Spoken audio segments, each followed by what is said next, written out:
Okay, should be live. We got 5 cuts to make, and I have 4 hours before I need to leave. Go play the first pre-release in paper. And you would think that with that much time, it's not an hour per card, but it's, you know, like 40 minutes per card, I think. That sounds accurate. You would think that I would be able to make 5 cuts, but considering I had to do 15 yesterday and a 2 hour stream, we only got through 10 of them and they all hurt. I am not as confident. Like, I would still bet on me to succeed, even if, I didn't have enough control over, I could just, like, delete 5 cards and be done and I would win my own bet. But, if we got like weird time manipulation thing where it's like, okay, without knowing that you were going to be under this pressure to get all these cards done, would you still think you could do it? And the answer would be yes, but it wouldn't be a confident yes, because every single card for like the past like nine, like when the deck was still at like 90 something cards and we needed to cut 30 of them, basically every single card in here was doing something important to the deck. Either it's a combo piece, it's an enabler, um it's a tutor, or it's interaction to stop the opponents from winning while we're trying to set this up, or to protect our things while we're going off. So yeah, everything that's left falls into that category. So now the question is, which ones am I just going to get rid of?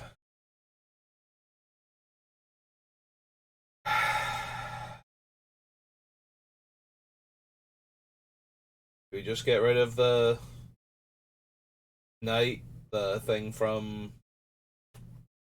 um, the Warhammer thing, the Warhammer commander decks. Stop calling everything that I can't think of the word of thing, and try that first. Knight Paladin. Do we get rid of the Knight Paladin from the Warhammer decks?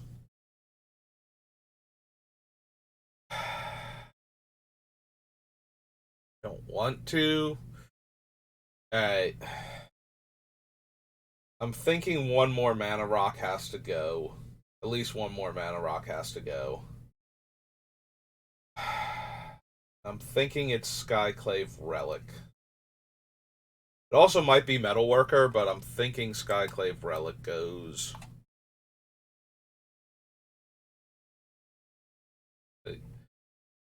Everything in its casting cost range makes more mana than it does. So that allows us to go infinite with the Voltaic Construct, and everything that makes the same amount of mana as it is cheaper. We can kick it at 6 to get 3 copies of it, but yeah, without the intruder alarm, I feel like Skyclave Relic is like we already cut the Darksteel Relic, or Darksteel Ingot rather, for that reason. So yeah, I think we can cut the Skyclave. Like, we still have plenty of cheaper mana rocks to ramp us.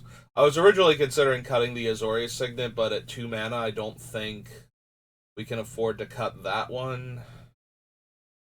And Power Stone Shard just gets exponentially more powerful the more of them you make with Urza, so you don't want to lose that. Workhorse can go infinite with Urza. Metalworker can go infinite with the Voltaic Construct, but I'm still there's still a part of me that wants to consider cutting Metalworker because we don't have the artifact ratio I would like for it.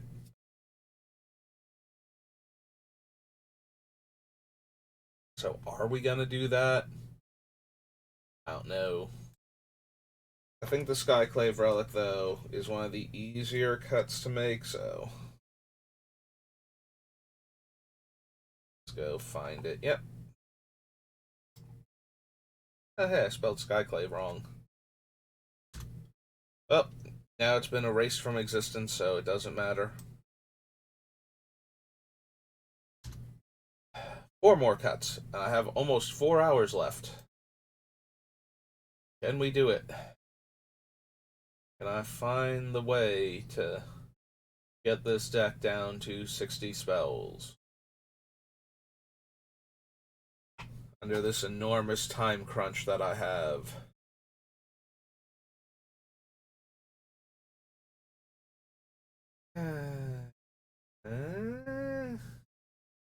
Yeah.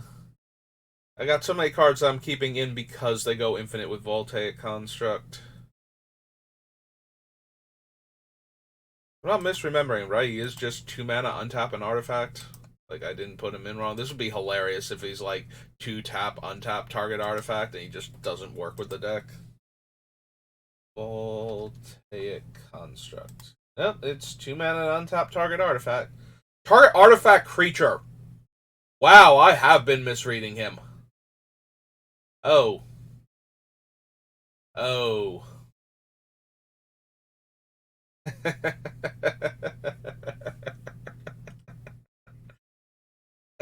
He only goes infinite with the things if Urza has made one. Which still works, but now I actually need to have made a token copy of one of them first. Like, it doesn't just go infinite with Grid Monolith or Mana Vault or Basalt Monolith or Thran Dynamo or Gilded Lotus, but it does go infinite with any of them if Urza makes one. So it's still not like I'm laughing at it, but it's actually way more relevant that it can only target, like, it's way better for us that it can only target creatures than if I had have misremembered it and was like to tap it to untap an artifact.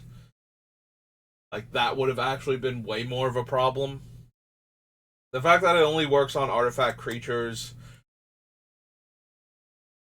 is an issue, but it's not a big enough issue. It does not stop him from doing what he's doing. It just means that we have to have activated Urza once before we can go infinite with it. Like, we can't just drop this with one of our mana rocks and just win on the spot. So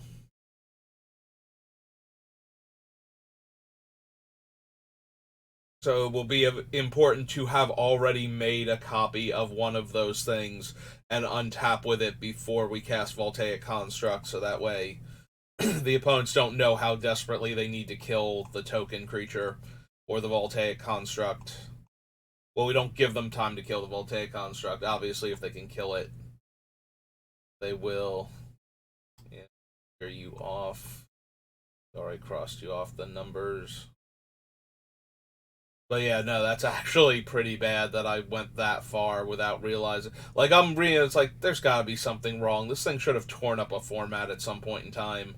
There are way too many cheap artifacts that tap for too much mana for this to have not been a thing at some point in time, because they would be cheap enough to actually cast the ramp into the construct and then begin activating the construct on, like, an early turn. Like, like Grim Monolith with the construct is what, a turn 5 win, realistically.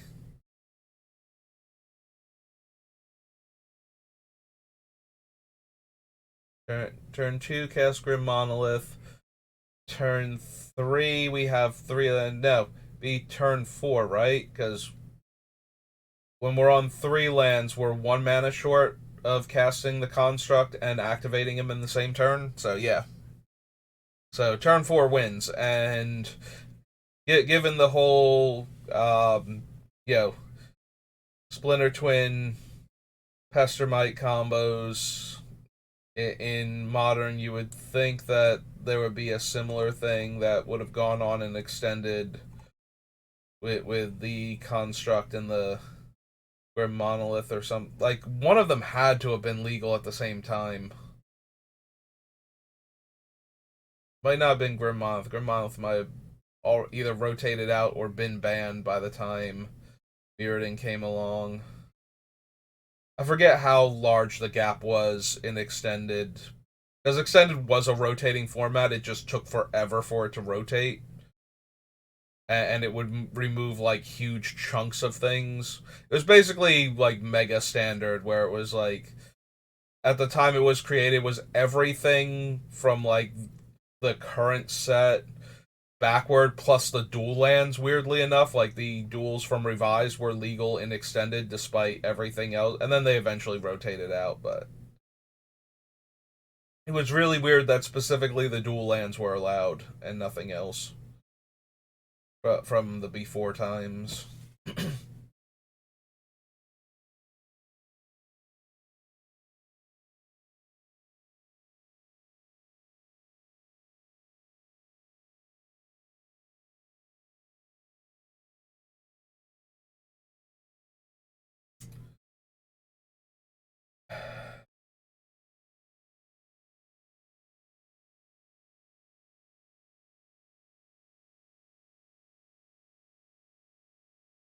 Alright, so how many artifacts do we actually have now in the main deck? Because I did cut a bunch of spells yesterday, like non-artifact spells, that wouldn't negatively impact the um, metal worker, but so we currently have one, two, three, four.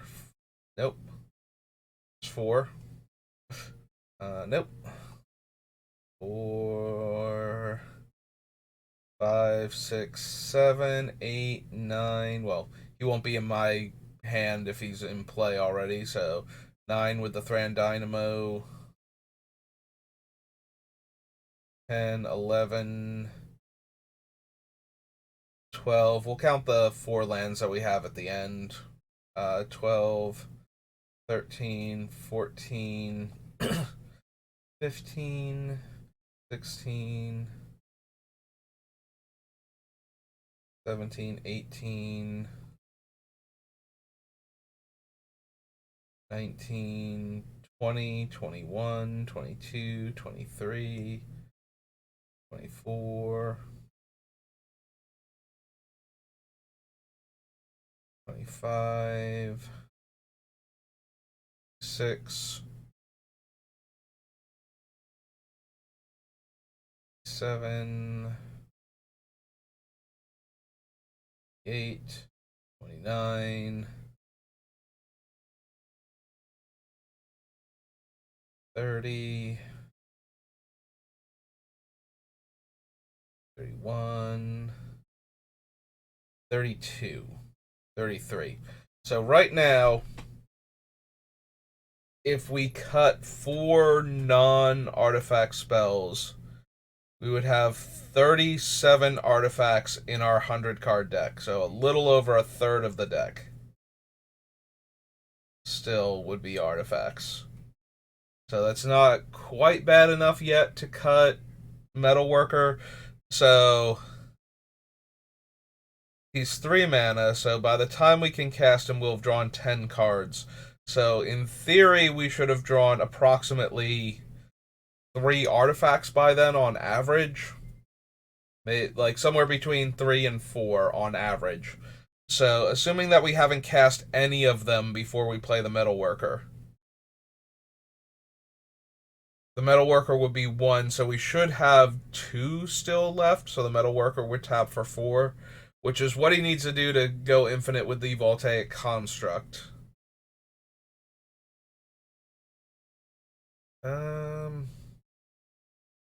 Yeah, I think he's still good enough. Although we might wind up cutting like 1 or 2 more artifacts off of the list. They'll still be at roughly 1 in 3 cards should be artifacts, which means By the time we can cast them, we should have two other artifacts, realistically. And then there will be games where we have tons of artifacts, and ones where we would have to hold like the artifact lands in order to get him to do it, or we wouldn't have any at all because if there's 60 cards in a row besides him could be non-artifacts, and that would be silly but not impossible. And we will certainly have games where we wish we had more in the deck. What are we going to cut, though?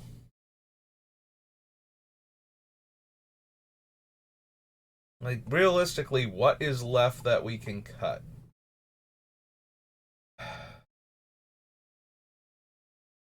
I hate the idea of cutting either Spellseeker or the Recruiter. Like, they tutor for so many things, and when they don't tutor for what we need, they tutor for the thing that can tutor for what we need a lot of the time, so.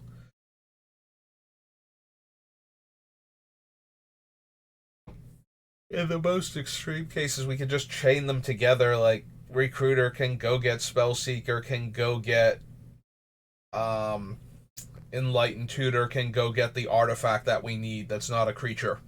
You know, like, yes, that's a whole lot of hoops to jump through, but we only spent one card to do all of it, so like we cast and we didn't even fully spend it either. It's still a creature that's in play, and so is the one that we got after that, and we get the spell to hand to put the card that we want to draw on top of our deck. So, and that's like the most awkward scenario where we have to tutor for a tutor for a tutor to put the card on top and spend like 7 mana.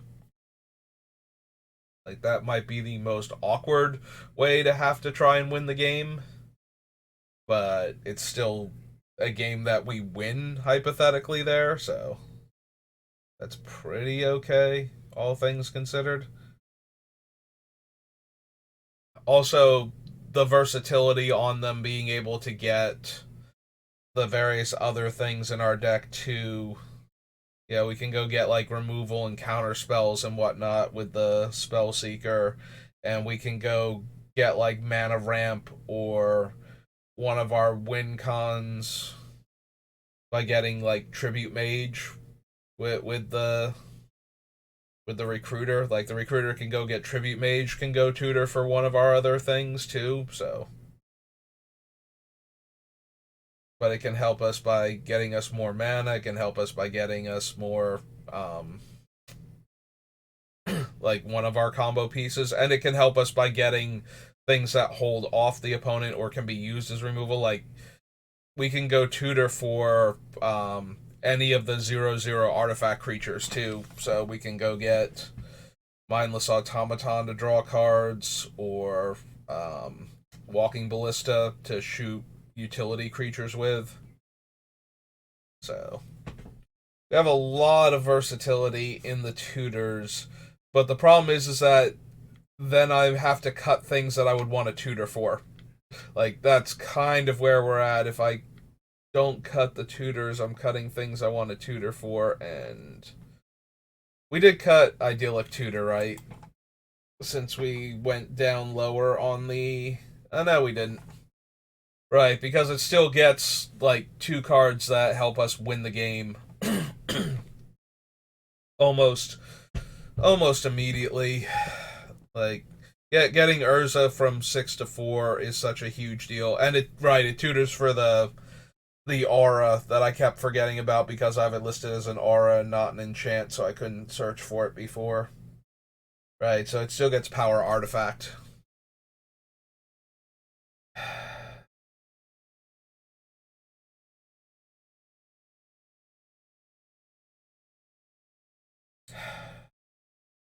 Yeah. Ooh, excuse me. It still gets power artifact, anointed procession, and training grounds. Sip of water.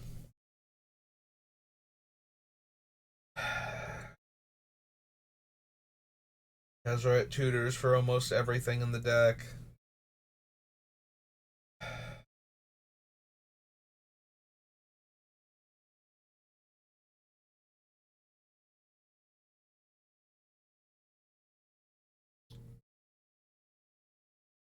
What can we cut?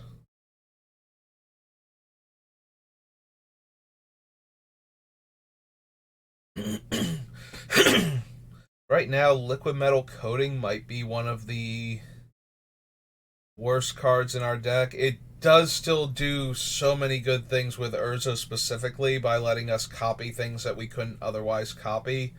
We get that effect from liquid metal torque, except for being able to copy lands and being able to turn opponents' lands into artifacts so we can disenchant them.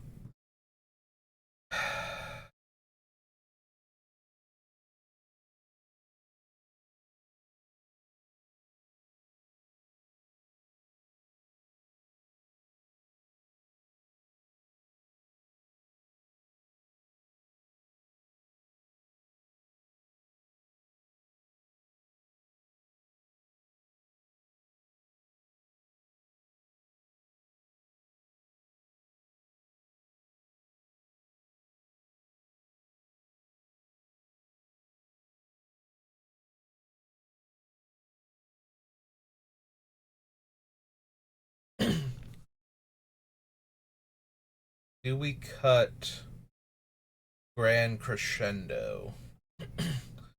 The way Grand Crescendo works in our deck primarily is it's going to be 2 mana to make all of our creatures indestructible.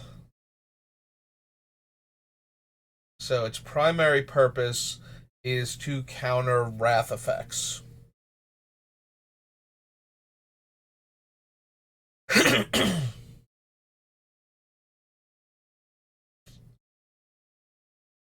But it counters the wrath effect in a way that doesn't stop it from wrathing away all of our opponent's stuff and keeping them behind while we get to keep all of our things and not fall behind. Uh this is the problem. Like everything that we cut has a purpose in the deck now. I'm pretty sure we have gotten rid of everything that is just this is kind of cool. So everything that is left is a card that kind of needs to be in the deck. Do we cut Mystical Tutor? We are way more reliant on permanence than we are spells, and we don't have quite as much card draw or top of the deck manipulation. We cut all the future side effects. We only have a handful of card draw spells left in the deck. Like, Enlightened Tutor gets us our combo pieces that win the game. Mystical Tutor gets us Enlightened Tutor, basically. Or Mana Drain. And that's about it. I mean, yes, it gets us any of our other counter spells, any of our creature removal, that sort of thing. Like, it gets us Swords and Path and Mana Drain and Counterspell and all of that. But its primary thing is basically to tutor for another tutor so we can get the card that we need to win the game. So we'd be more likely to Mystical Tutor for a Fabricate or even Idyllic Tutor. We do need cuts, and it's the least effective tutor. Like, I was already looking at Idyllic Tutor because we only have 3 enchantments in the deck that I want to tutor for. But technically 4. We do have Aura of Silence as a removal spell I can tutor for. So yeah, that's fair. I was not giving that one proper credit either for still being in the deck, being an enchantment. But yeah, Mystical Tutor right now is getting our tutors, our counter spells, and some of our removal, mostly in the form of creature kill. I think we have one disenchant effect left. Oh right, we have the time spiral one that can hit up to 2 artifacts and enchantments if we cast it during our main phase. So yeah.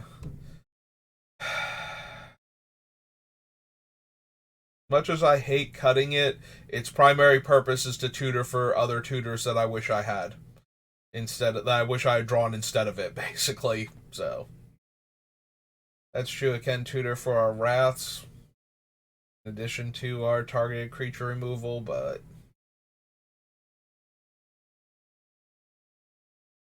we need cuts, and I think it's the least of everything we have. Illusionist Bracers is just copies the ability if it's equipped to a creature, right? I didn't forget that one too because I almost never use it. Yeah, if it isn't a mana ability, copy it, and it's 3 to equip. Which can be brutal with Urza being 6 to activate to begin with. I mean, ideally, we're going to get him lower, and creating twice as many tokens means he doesn't have to be as low in order to go infinite as he otherwise normally would be.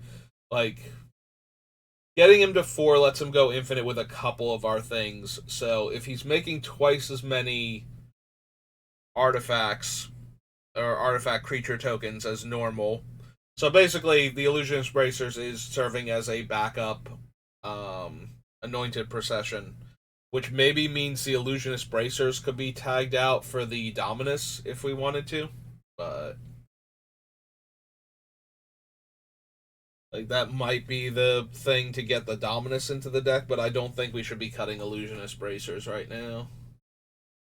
It's close. Like three to equip and then 6 to activate is really brutal. 3 to equip and 4 to activate is still kind of rough, but way more doable. Like seven's a much more reasonable number in Commander than 9 is.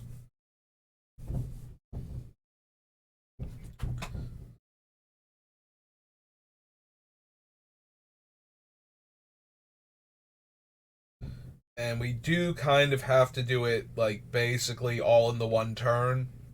Otherwise, if we make it very clear that we're all in on Urza being able to double activate on our next turn by like playing him and equipping him, or having to just equip him and pass because we don't have anything else. I do not like our chances. Although just having the bracers and Urza in play, even if we're not going to, yeah, it still kind of shows our hand what we're planning to do.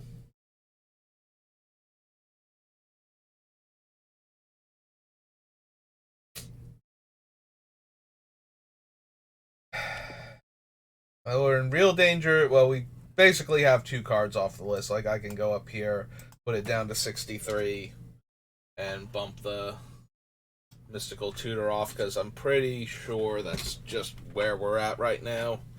That it's not powerful enough.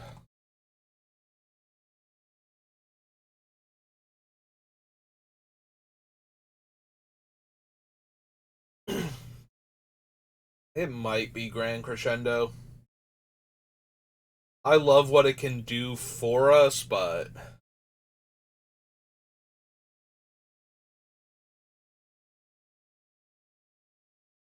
yeah, I am just so strapped for cards that we can remove and not hurt this deck now.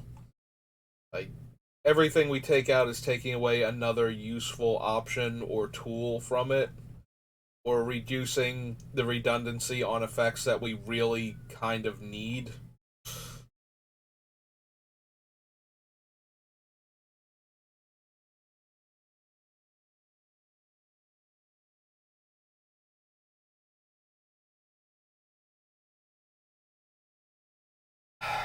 I can see it being Illusionist Bracers. I can see it being Crescendo. Then we need one more card after that, and preferably another card for the Dominus, because I do kind of want the Dominus. Like, where is he? If we pull him up real quick, or pull her up real quick, apparently.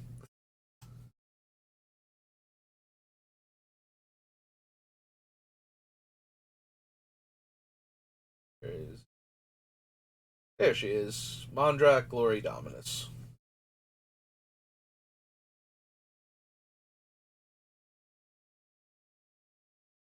Yeah.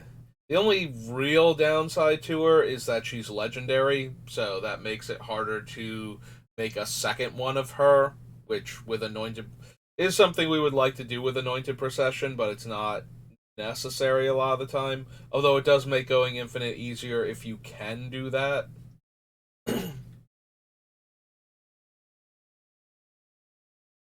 But yeah, the I would like I would like her in the deck, but first things first, we gotta cut the 3 cards necessary to get the deck going.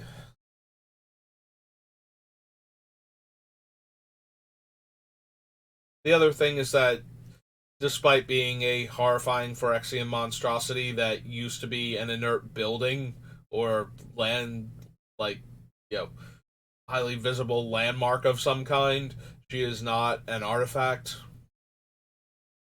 So that reduces the things I have that could, like, go grab her to next to nothing, basically. Like, I can't tutor for mid-sized creatures that aren't another card type in addition with what I have to work with. And I don't think I would want to put in, like, I wouldn't want to put in another card that could go get her because we don't have enough other legendary things to go get at that point. Yeah, I don't want to cut Padim because Padim is one of our few ways to draw extra cards still in the deck. And if I were to cut Padim, I would feel obligated to find another card draw engine for the deck and add it in because I do think we need some of that. We have a fair number of tutors to just go get the pieces that we need if we draw them, so it's not like we're entirely reliant on the one card we're getting per turn to assemble our combo.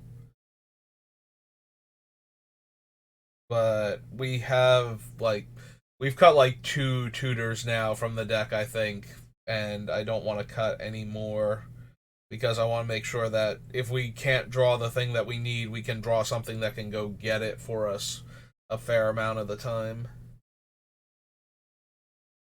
Right down to our land being able to tutor for artifacts under the right conditions. Those conditions being that we have 3 artifacts, which should be pretty easy.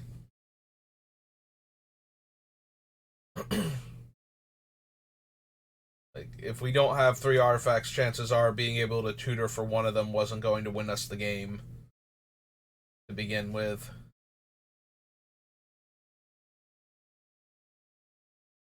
Alright, so yeah, I'm leaning towards Grand Crescendo and Illusionist Bracers.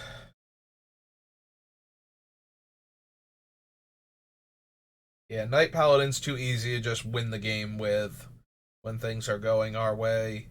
And I think the biggest strike against it is that it only really works when it's going to win us the game.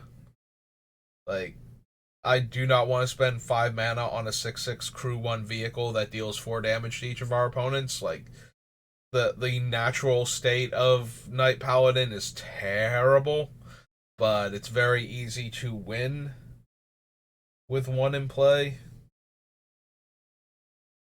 If we can get Urza down to like 4 mana to activate. Even if we can't get him down to 4 mana, it's like a reasonable game plan to just activate Urza and then untap and keep doming the opponents for 4 until they feel obligated to do something about it. Since the copies will be always 3/3 creatures while Urza's in play anyway, so they don't have to crew themselves. Yeah, really disappointed we couldn't find like another artifact for or vehicle rather for Urza to keep doing that with. We had Smuggler's Copter on the list and that one would have been okay, but we weren't really getting any value out of putting cards in the graveyard. So it was entirely just for digging for our combo pieces,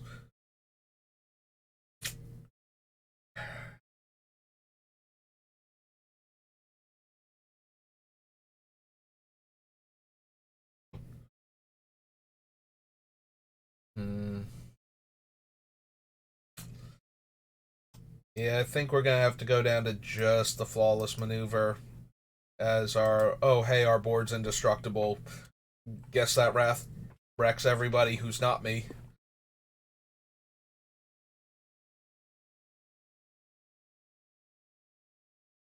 Yeah, no, there is no way we could ever possibly cut Urza Lord High Artificer. Like it's just too powerful.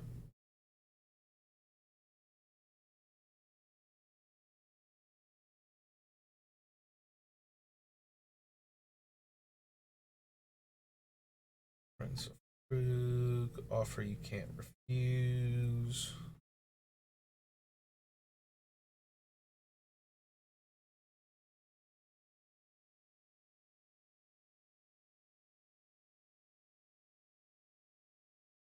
There's a part of me that wants to cut like one of the counter spells, but we're at the point where I like all of them because either they can be free or they are very cheap and counter most of the stuff that we would want to counter anyway.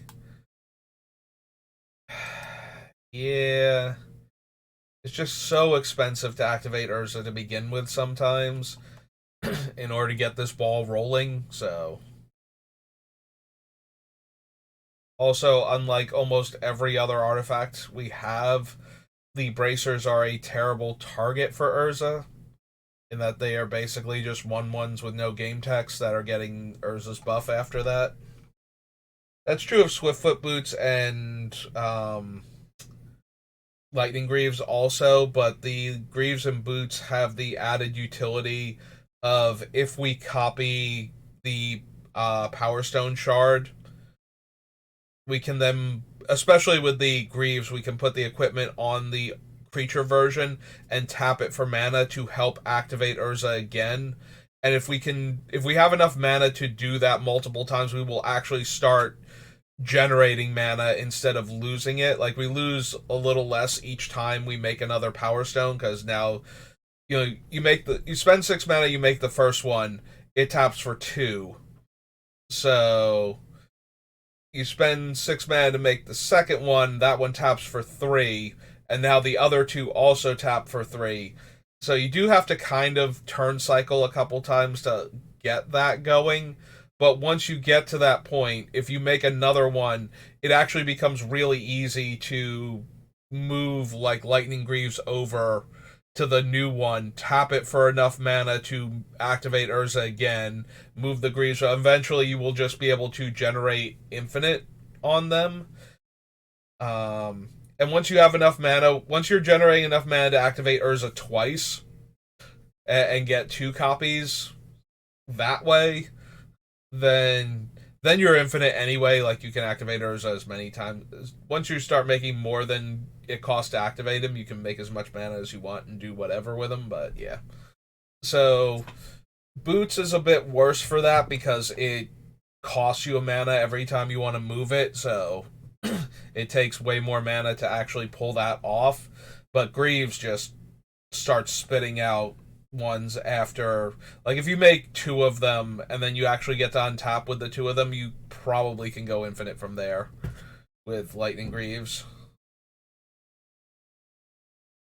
Because actually, if you make one and untap with it, so now they tap for 4 combined, you might be able to go infinite from that. Let's see, you would tap them for, or actually, you would probably want to have enough mana to activate Urza first, so that way they both tap for 3, and then you make the new one by tapping them, and then that one taps for 4, so you're 2 mana away. So you're actually 3 mana away from going infinite at that point. So you would need 9 mana in play, and to have made 2 of them, or to have made one of them.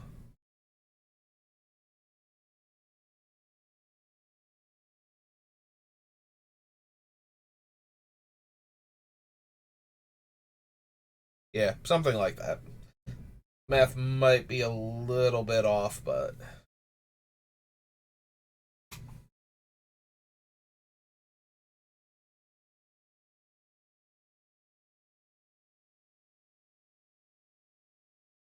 Come on, what is the worst card? What is the worst non-land card still left in this deck?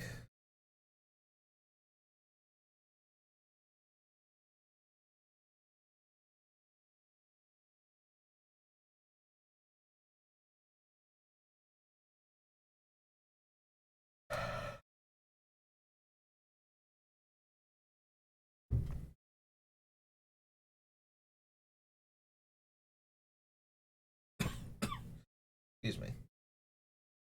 Alright. Now. Just need to find one more card that isn't quite good enough in this deck. We can just cut that one out. And we'd be at 60 cards. And we can start figuring out how we're going to get the Dominus in there.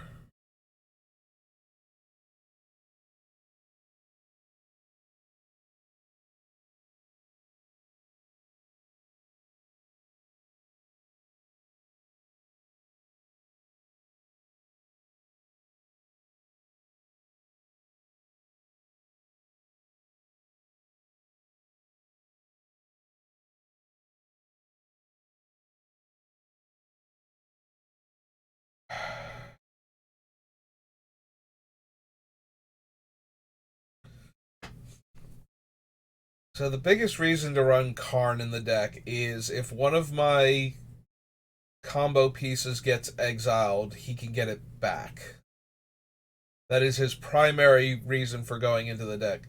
If that was the only thing that he did, I could probably cut him and just use the redundancy that I have instead of worrying about being able to get them back because there's not enough things in the deck. Like, yes, we want Sphere of Resistance first and foremost, but we can make do with Thorn of Amethyst and or Lodestone Golem. If we have both of them, then only artifact creatures could be cast. Or no, only non-creature artifacts would be able to be cast at that point. Thorn of Amethyst would raise the non-creature costs insanely high, and then Lodestone Golem would raise the non-artifacts extremely high. So only non-creature artifacts would be castable, right? Or only artifact creatures. Thorn lets you cast creatures still. Lodestone lets you cast artifacts, so only artifact creatures. Yeah, okay. So it's alright, brain. You're saving it for tonight, I know. But we're gonna win that pre-release, get those packs. Like, Karn does a lot of other good stuff while he's doing that. Our opponents can't activate their artifacts, and we can kill any 0-drop artifacts or creature token, like artifact tokens, by plussing him. Or we can turn one of our larger artifacts into a creature so that we can attack with it if need be. Yeah, it might be Karn.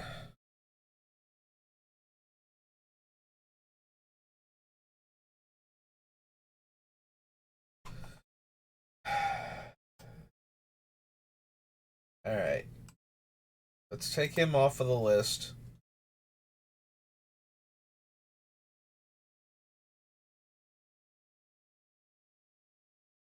Now, do we want to remove anything for the Dominus? Because after going over, I feel like the Dominus is the thing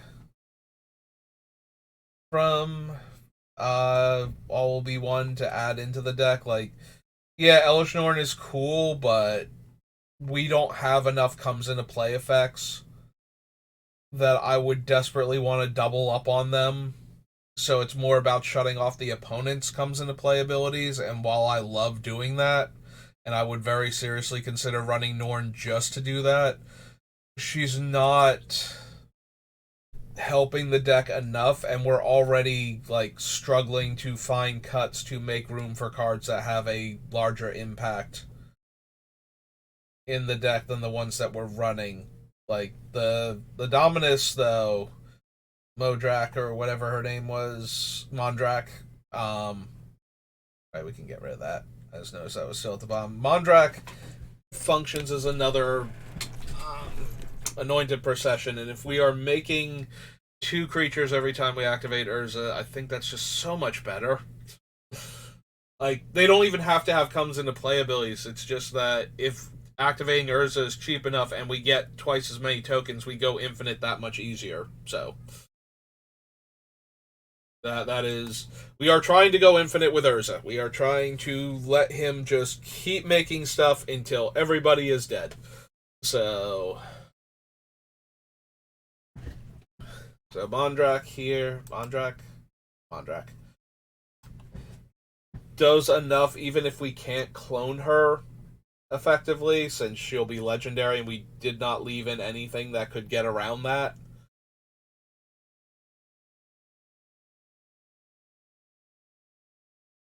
Like, it would still be enough just to have her in play, and she's a redundant copy of one of our things that helps us win the game. So the problem is that a lot of things right now are redundant copies of the things that let us win the game, and I'm trying to make room for her.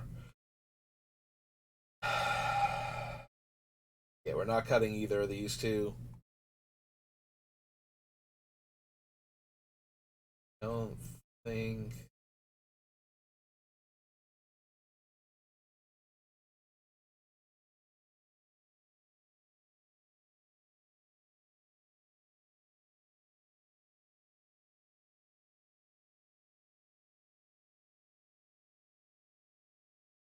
Tameshi's too good. Most of our stuff is relatively cheap.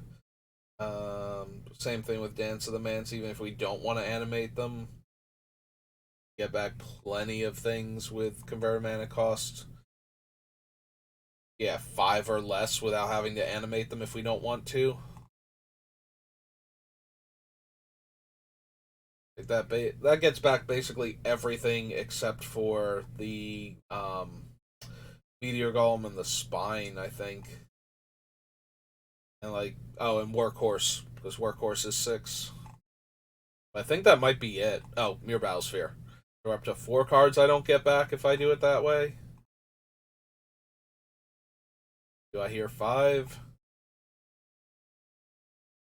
Probably not.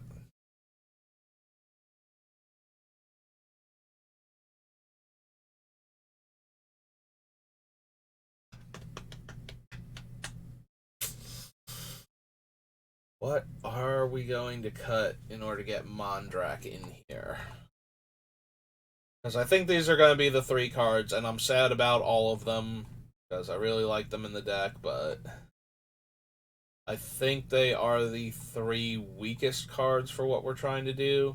And if we're cutting the Illusionist Bracers, I kind of want to get Mondrak back in, or get Mondrak in the first place, since while she's in play, the effect of Urza is that we get 2 tokens if we get the Illusionist Bracers on him. So any doubling season for tokens is going to get us the same effect without having to spend the mana to equip Urza in the same turn.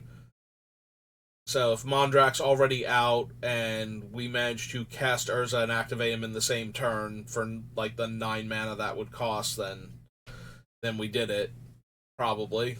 You know, two creatures instead of 1, depending on what they are, could be enough to start going infinite immediately with Urza. It's certainly enough if we have Mere Battlesphere. Although that one is pretty close to being enough just by itself without being able to double activate Urza. So, so yeah, what I'm saying is we really needed more Mirror Battle Spheres, not anything else. We need a slightly cheaper Mirror Battle Sphere that makes like 3 tokens instead of 4, and we'd be good.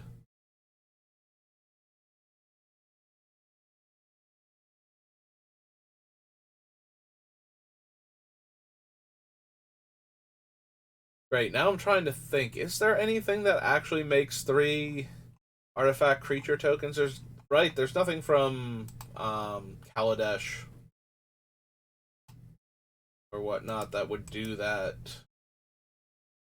I'm forgetting, right? The ones that make the only one that makes three, I feel like, is the puppeteer or whatever her name is, the black one.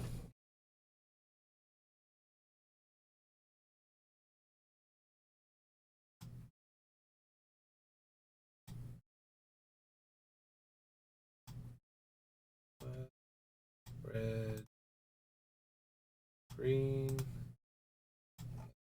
Kaladesh. Yeah, I'm pretty sure every single one of the fabricate things makes two at most, except for I forget what her name is now. She's like it's a two black and four, and when your creature dies, your artifact is it artifact or creature dies, they lose life equal to her power. Yeah, I don't think there's any either artifact creature that fabricates two or non artifact creature that fabricates three.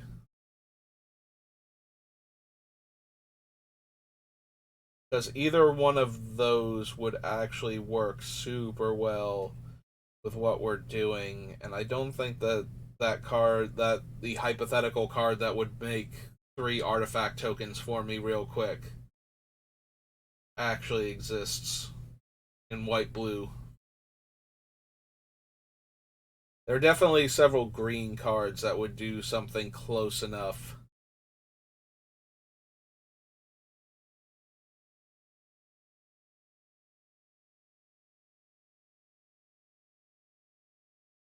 Okay, one.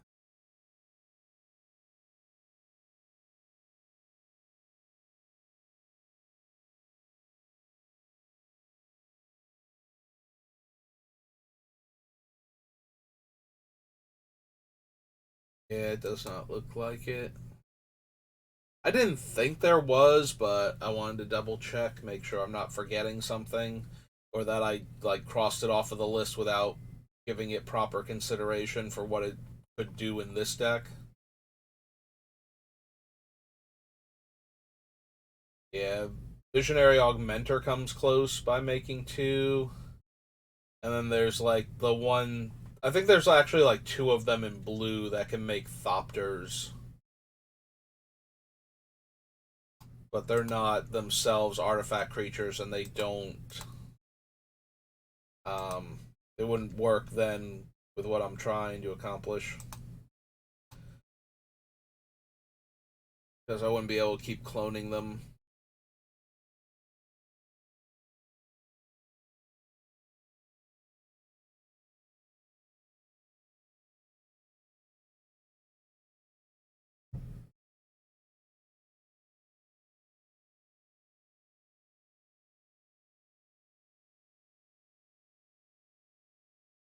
Nope.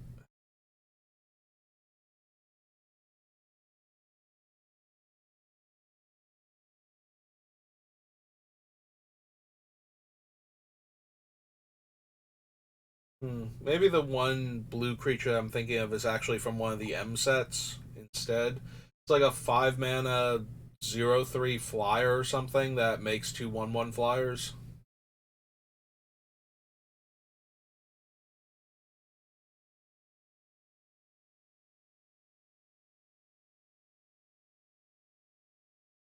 Maybe I accidentally scrolled past it while looking at the other things and it didn't register.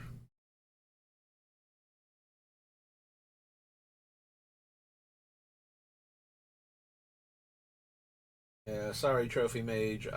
Oh no, wait, is this it? No, no, it's a different one. Yeah, so it must be from one of the M sets then. But yeah, that still wouldn't work because it's not itself an artifact creature.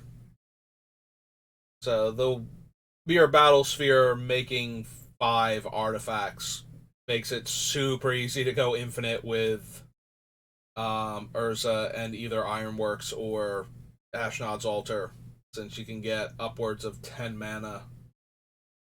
So you might even be able to keep the original battle sphere around, sack 3 of the tokens in order to target the battle sphere again and go infinite that way. So yeah, Mirror Battle Sphere is like one of the best things to try and go infinite with Urza with. So I was just wondering if I had forgotten a fabricate creature that could make um, either 3 artifact creatures, or was itself an artifact creature and made 2 of them, is what I would need for this to work.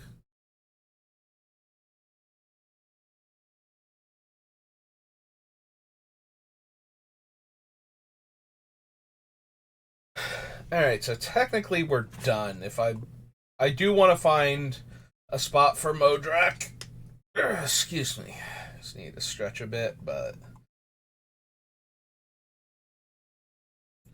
it's not the end of the world. I'm also not thrilled at the idea, but we could go 61 spells, 59 land to get Modrak in.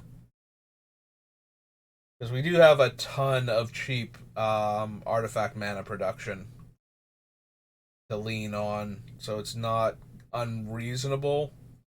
But Urza is so expensive to activate if we're not reducing his cost that it would really help if we did not miss land drops with this deck. So yeah, let's get it down to 60. Let's do the mana real quick, and then I'll have time to go back through it and see if we can figure out a way to replace Modrak, or a way like a card we can replace with Modrak. Try and get her in here.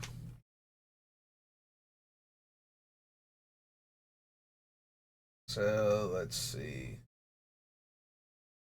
What do we have for lands? We have 27 lands right now.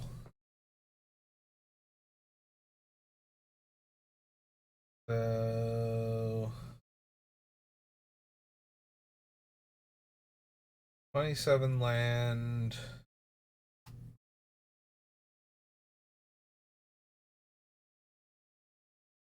Currently have one.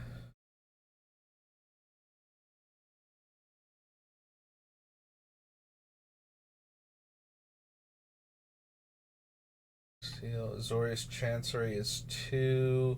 Oh, Fountain's 3. Mystic Gate is 4, but I don't think we need the gate anymore. The gate was because it would fix for either of our colors, like double up by filtering a mana. So we had Tundra, Fountain, and Chancery so far as 3.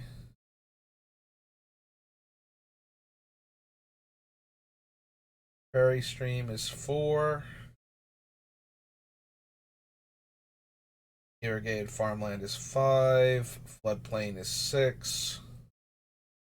Razor Bridge is 7. So we have 7 dual lands.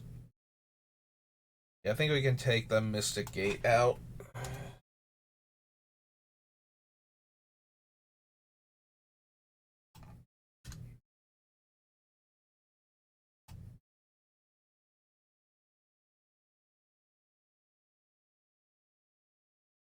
So we have 7 dual lands. Currently have 1, 2, 3, 4, 5, 6,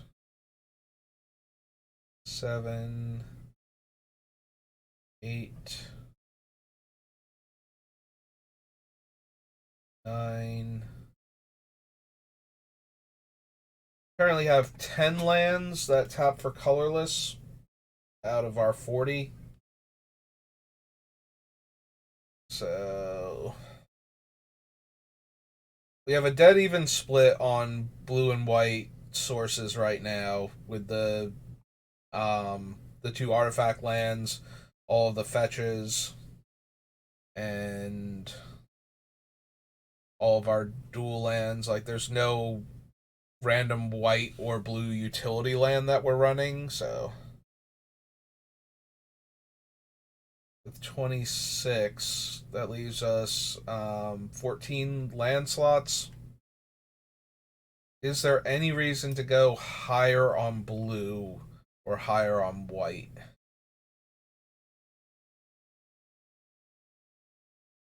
There's a little bit of temptation to go higher on blue right now. We have Counterspell and Mana Drain as blue spells we would want to cast very early, potentially. Transmute Artifact and Power Artifact are double blue. Hardcast Force. Art of Silence is double white.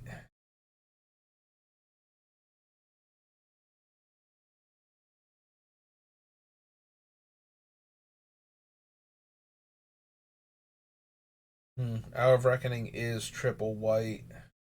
Turn to Dust is double white. Deseret's double blue.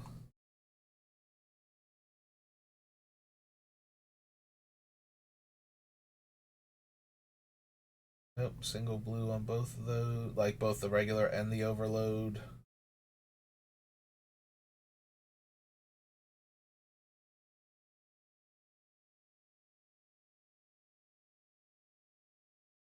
This needs white to exile from the graveyard specifically. So yeah, I'm feeling like we might want one, like maybe two more blue than white, but that's it. Like a lot of our double white and triple white is really expensive, and with the dual lands, we should be good enough. Yeah, if we have room for 14 land instead of 7 and 7, I'm thinking 8-6 blue.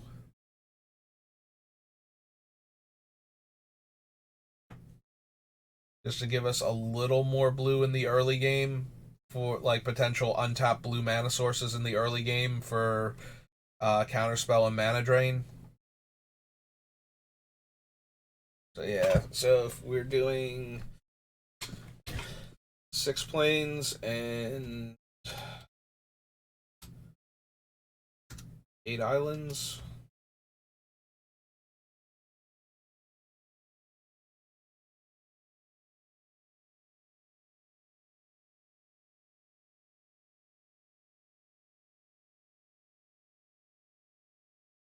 Alright, so that is technically the deck. What, if anything, do we want to take out for Mondrak?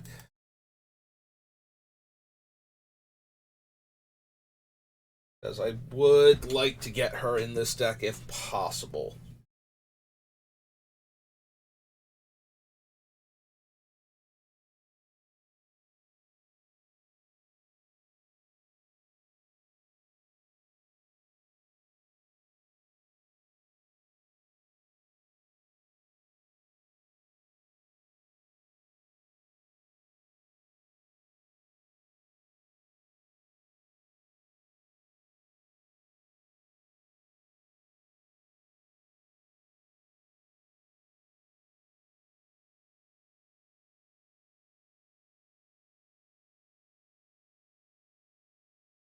Is there anything we could reasonably take out for Mondrak?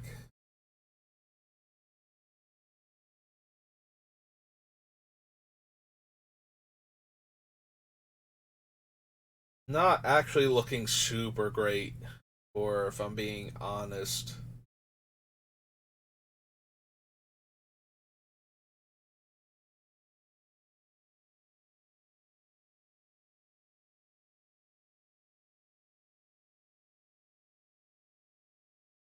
Yeah,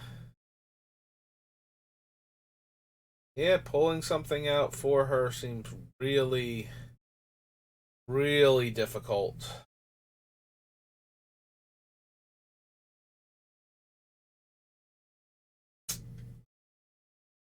Yeah, I'm going with no for right now because it was so hard to get down to the 60 cards. but there's a part of me that would very much like to try the deck with um her in it as opposed to without her in it. Okay. We get rid of all of our little notes at the bottom for when I copy paste this onto the comment section.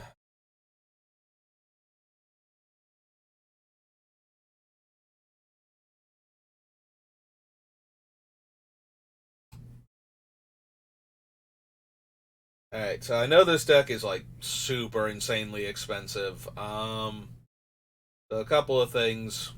The Mishra's Workshop is not anywhere near essential for the deck. It's just a ramp card.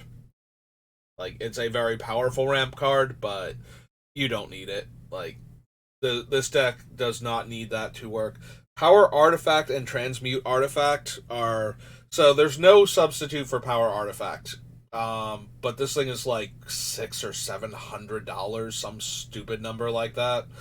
So, because it's a reserve list card. So this one just kind of has to go. Um, and there's no actual replacement for it. I might put back in Mirror Maid, um, in order to copy the enchantment again, in order to copy Training Grounds, because a lot of what this is going to be, Training Grounds. Like, it's just reducing the activation cost. Come to think of it, Training Grounds with our creatures that tap for mana and spend mana to untap themselves goes pretty infinite pretty quickly too, doesn't it? Like, Animated Grim Monolith now has its activation cost reduced by 2, so yeah, it just makes infinite mana. This is how I build combo decks that have combos in them that I don't realize are in there until I'm actually doing it. Is that literally just dawned on me with I've been working on Urza for like a month now, and it just hit me that hey, if those things, if the whole idea that they can go infinite is you reduce the activation cost on them by 2, and you can turn them into artifact creatures and spend 2 mana to untap them, what if you could just spend mana to untap them with their own abilities that they innately have because they're now creatures and they cost less to... I'm making a tapping and untapping motion with my, like the right hand is like above the left hand and then it goes down to the side and then comes back up again and it's just like tapping and untapping. What if we just did that? Yeah, no, that seems good. That I should probably maybe build a deck around that or something. That seems like a good interaction. Oh god, really? Really? Just now? Just right now? I am suddenly aware that instead of putting Power Artifact on Urza to make him cheaper to copy stuff, I can just use Training Grounds being in play. Like, maybe we can just get Power Artifact out of here and put Mondrak in, save everybody the $600 misery of this thing and worry about what's probably going to be the $40+ misery that is Mondrak instead. Anyway, so that's an idea. If we really want Mondrak in here, we can probably ditch Power Artifact. Yeah, no, I'm just sitting here baffled by the sudden realization that my deck is better than I thought it was, and that it could have been focusing on doing this and completely ignoring that instead of making it go, well, this is another way it goes infinite. You know how else it goes infinite? By playing the cards that you are already using to go infinite and having them line up anyway. Maybe that would be good. Anyway, moving on. Transmute Artifact can just as easily be something like War of Invention. Like, it does not do so much. Like, the best thing we can do with Transmute Artifact is probably 2 blue, sack like Sad Robot, and go get one of our 2-drop combo pieces. Um, like the Sphere of Resistance. Like, that is 100% what Transmute Artifact is doing in the deck, so you do not need this at all. Mana Drain can be the other counter spells. Force of Will hurts a lot more because we're already running all of the other free counter spells that we could be running. So that one hurts a bit if you don't have that one. Um, yeah, Enlightened Tutor's kind of expensive. The tutors at the end of the day are just more ways to get the things that we are running that we're trying to get more copies of. If you have to cut the tutors, go for card draw. I think would be my suggestion. Like if you like once you put in all the tutors that you have that actually get the pieces that would let you win the game, and you don't have like an enlightened tutor or a spell seeker or a recruiter of the guard, like whichever, because I'm fairly certain all of those are like somewhere between $20 and $50 depending. So if you don't have those, I recommend going for more card draw and more consistent card draw. Um, Things that let you draw an extra card every single turn. Um, that are working with what the deck is doing. Um, so if you have the Idol of Oblivion from the commander decks, go ahead and swap that one back in. And then every time you activate Urza, you can draw a card. Staff of Nin would not be terrible in this deck. The Immortal Sun, I forget if that thing's a pile of money still or not. I don't think that it is, but it might be because it's a mythic that hasn't gotten reprinted in a while. I don't know if that's been in any of the commander decks. Metalworker is replaceable by any early mana rock. Like, similar to the workshop, it does allow for a more explosive start, but that just means you get the combo online like 2 turns sooner. And while that's obviously good, if the group you're playing against also doesn't have access to these insanely expensive cards, you have more time, or you should. So don't fret any of that.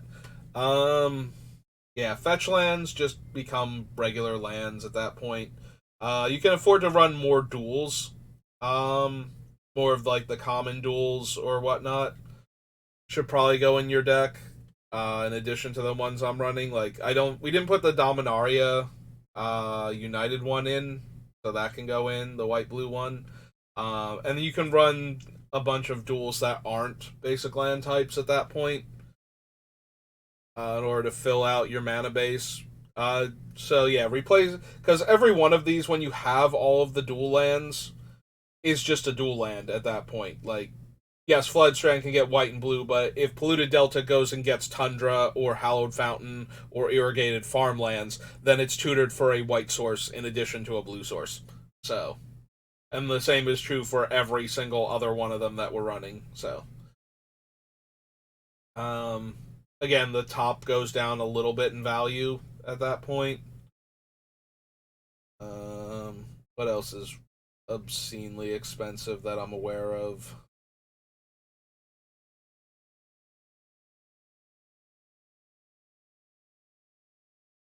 That isn't like essential to the deck. Training grounds might be expensive. The Judge promo is like 30, almost $40. So, well, unfortunately, that one's kind of like I. We can cut out the $600 thing from Antiquities. Training grounds though is kind of important to the deck. It's kind of one of the linchpin cards for it. So that one, I'm afraid you might have to bite the bullet on that one. Depending on how much the thing from Stronghold is the Heartstone, because the Heartstone is a good thing to copy with Urza naturally. If you don't have training grounds and you can't afford it, and you don't have Anointed Procession and can't afford that one also, because there are no good alternatives, because Mondrak's going to be just as expensive as Anointed Procession, if not more so. Um, then what you can do is you can also drop the liquid metal coating at that point. because most of the things you're going to want to copy are going to be artifacts. Hearthstone is 3, right? So you might want the yeah, it's a 3 drop. You might actually want the Kaladesh one that we were just looking at that gets specifically 3 drops from your deck. That treasure, tribute, trinket. What was she? She was tra,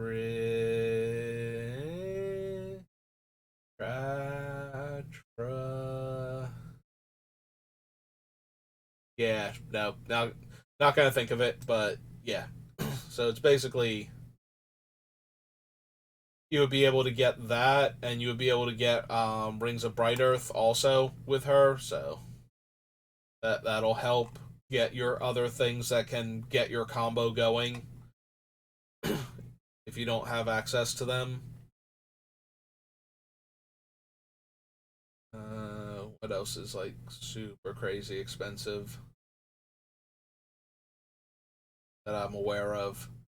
Oh, I think Urza Lord High Artificer is like unreasonably expensive too, and so is Urza Saga. The Saga you can cut. The Saga I can almost cut because we cut the Urzatron from the deck anyway, so it's not another Urza land for the Urza's Workshop to count.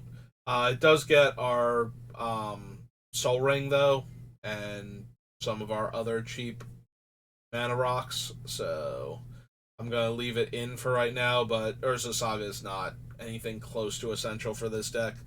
Um, Urza Lord High Artificer. His primary role in this deck is actually just to let you tap your artifacts for mana. So you could probably replace him with Unwinding Clock or even a Clock of Omens under the right circumstances, as long as your other 2 artifacts, like if you're tapping 2 of your artifacts to untap um, something like Lotus, Gilded Lotus, then you're getting a similar result where you are now essentially tapping 3 artifacts for 3 mana. So, and his primary purpose in the deck is to um, let you generate mana from your artifacts as they come into play. So it is not entirely unreasonable to replace him with one of those cards, but for like, budget purposes at least. Um yeah, if you don't have these two, they're just I don't know why these weren't reprinted in like every commander set after the Ikoria thing. I assume that they were going to be because they were so dumb and so useful that you can't just print them in one set and then never reprint them again.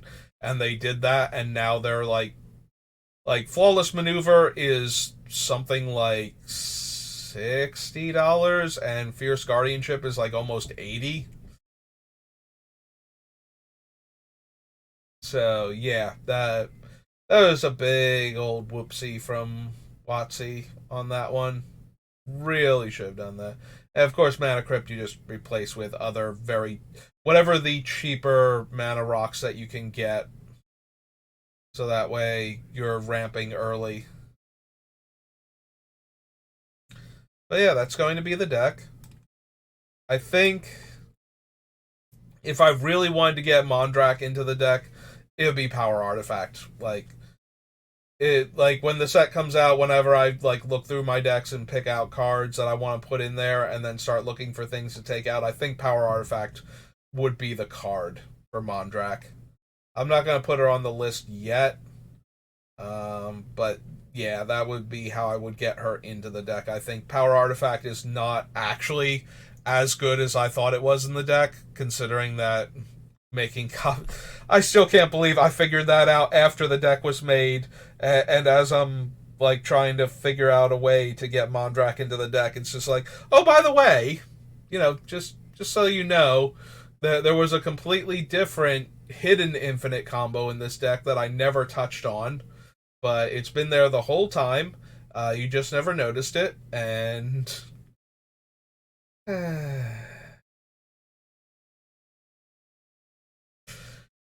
Yeah, this is the thing about building commander with me is that sometimes I just accidentally put infinite combos into the deck while trying to make other things. Now, at least this time I was trying to make infinite combos. I just missed that I had created one from the pieces of two other different ones. So that's fine. But it is funny to me that I've just now noticed it once we've been working on Urza for like a month and a half actually, but a lot of it we lost a lot of time and I wasn't focused on him a lot of the time during that because of the holidays. But yeah, so that's gonna be our Urza list. What are we at? An hour and a half? Okay, that's surprisingly good. I thought it might have taken me longer just because of how hard these cuts were to make, but yeah, I'm feeling good about the deck, and yeah, power artifact for Mondrak. Definitely, like, cut that $600 card out of your deck and put in this nice, like, $40+ mythic. I mean, give it like a month before you grab Mondrak. Give her time to go down a tiny bit. I don't think she's gonna keep going up. I think she'll hit like the high end. Like everybody who needed to have her immediately will have grabbed her, and you'll be able to pick up. Unless you see a Mondrak that's like $30 or something, and you have the money, then I might suggest that because I feel like she might dip below that for a while, but I don't think she'll stay below that. Like she feels like one of those cards where once she's been out of print for a bit, people are still going to want her. Much like Anointed Procession. Anointed Procession was not a super expensive card in a Monkhet. Like it was, but it wasn't because it's just a regular rare and it was not seeing a lot of tournament play. But once a Monkhet was like not the thing to be drafting anymore, and once it rotated out of standard, it just became, oh, by the way, this is another doubling season variant that, or technically it's a parallel lives, but you know, it's a thing that token decks would want to run because everybody loves doubling up on things. So yeah, that's gonna do it for Urza. I hope you appreciated all of the mental effort that went into constructing this man, his beautiful deck, and I think we hit a really good spot with Urza. Like I think this deck is absurdly powerful and is capable of doing a lot of broken things, and I'd be very interested. I'm working on it. I'm up to legions now for converting my binders into like 5,000 count boxes. So I'm making progress, but it's going to take a while to get to that point, and then I have to build the decks, and then I have to go play against other people with them. But if you like what I'm doing with the deck construction and you want to see more of it, by all means, like the videos, um, like turn them on and leave them on in the background if you don't want to go through my entire rambling deck construction process. Help me out here a little bit. I would love to be able to do this more and with an audience because it would certainly be more helpful than me just sitting here talking to myself the entire time and agonizing over my choices.